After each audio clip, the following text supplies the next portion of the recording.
What's up, everybody, and welcome back to the GRETT show. Today we're talking about Lamine Yamal. There's been so many different things I've been reading on Twitter, in my comments, from commentators. I've been seeing a lot of different stuff about him, good and bad. There has been a lot of criticism for the first few matches of the season. People are saying he's super arrogant and selfish and he has an ego and he's not going to be as good as he was last season. There's so many different things I've been hearing, so I want to talk about this because I think this is very interesting, and obviously a massive part of Barca's success is going to be because of him.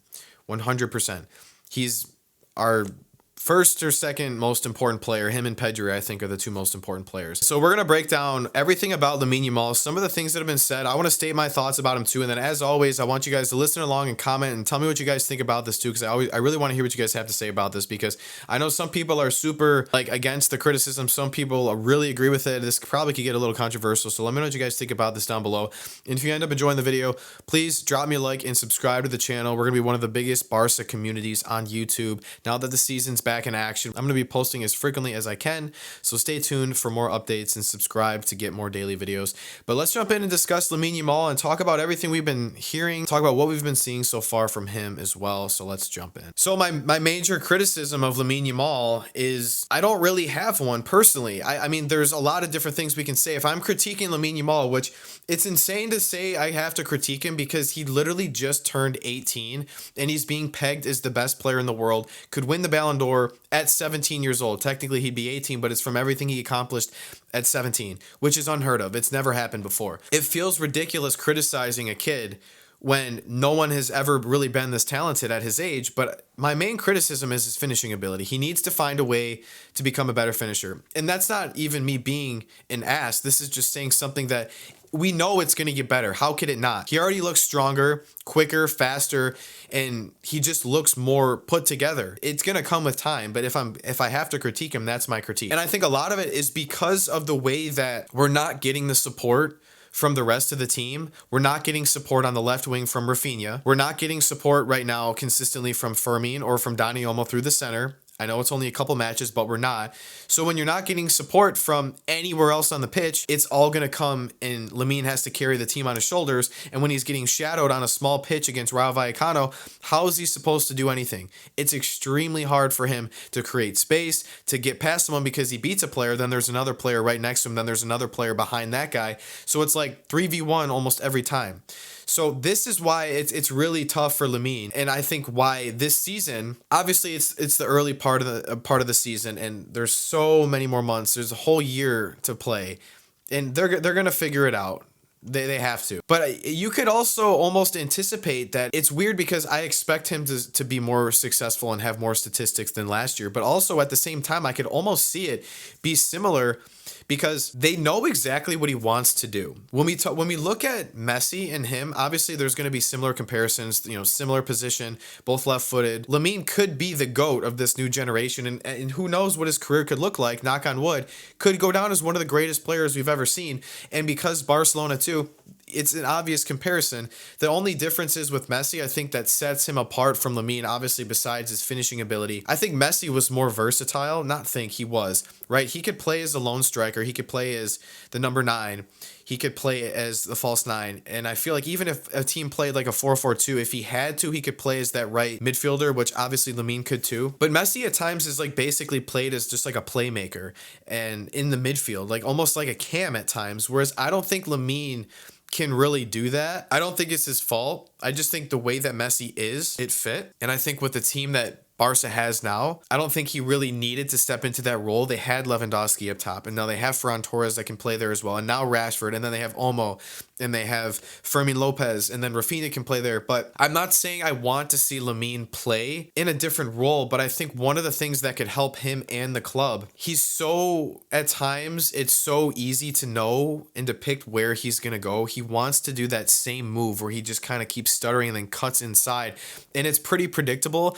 And I think if he's able to move on the pitch and drift back and drift inside and almost play as like a playmaker or a cam at times, or almost drop in as a false 9 or play where it's almost 2 up top, I think that changes the dynamic, and it's going to make the defenders and the opponents really reassess and evaluate how they can play Barcelona, because right now it's pretty predictable that they know Rafinha is not going to beat guys one-on-one.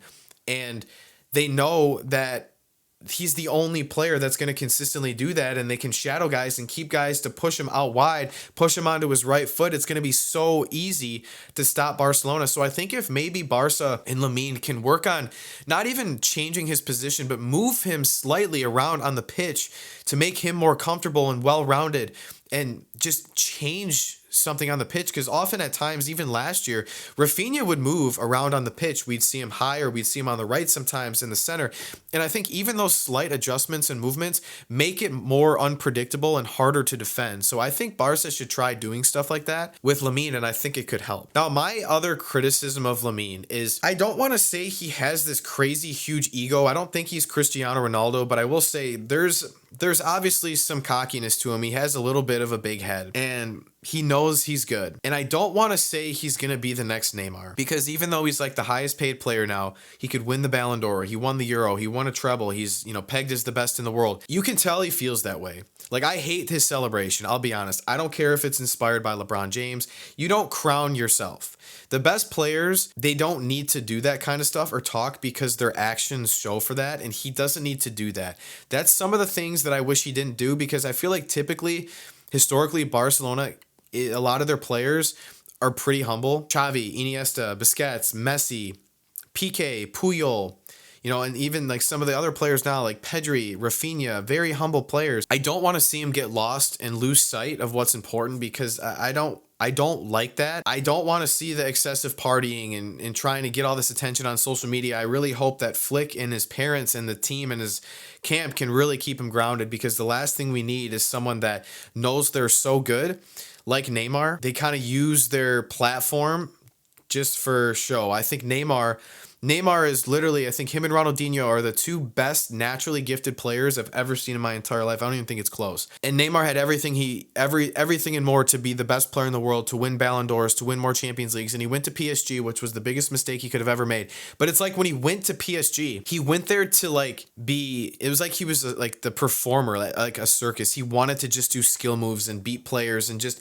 kind of just be that guy. It seemed like he didn't care as much about winning, and I'm not saying Lamine is the same. I just hope he doesn't fall down that similar path where he stops working hard, he doesn't take care of his body, he gambling and focusing on the wrong things, and he's so young and has so much attention. I just don't want to see him lose sight, because if Barca doesn't have 100% of Lamine Yamal, and we're not getting 100% productivity from Dani Olmo and Rafinha and Fermin and Lewandowski, this season is going to be a shit show. And not even just this season, moving forward, you have to have your best players play at their best and be focused. I am a little nervous that he could potentially lose sight. I'm not saying he's going to be a flop, but there's so much expectations. And I like I said, I don't think he's going to be this insanely arrogant player that doesn't have a work ethic and is lazy anymore. But I'm veering on the side of caution, and I hope things move in the right direction, because the last thing we need is the best player in the world to not be at his best, because that's going to kill Barcelona. But I really want to hear what you guys have to say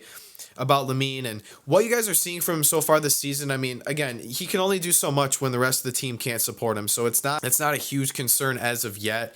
Obviously, the finishing will get better. I think he has to be a little selfish at times. I mean, if Messi wasn't selfish at times, Barca wouldn't have half the success that they did. So you have to be a little selfish, and I don't think he's overly selfish. We want him to be selfish because he's a playmaker and he makes things happen. So I just want to hear what you guys have to say.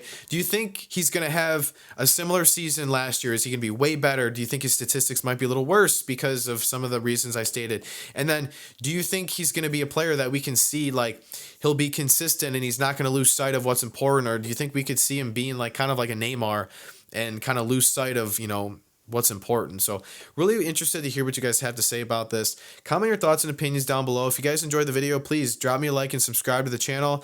We're pushing out content as much as we can now that the season's back in action. So thank you guys for watching. Thanks for the support. I'll talk to you guys. Thanks for watching, and we'll see you guys back here next time. Peace.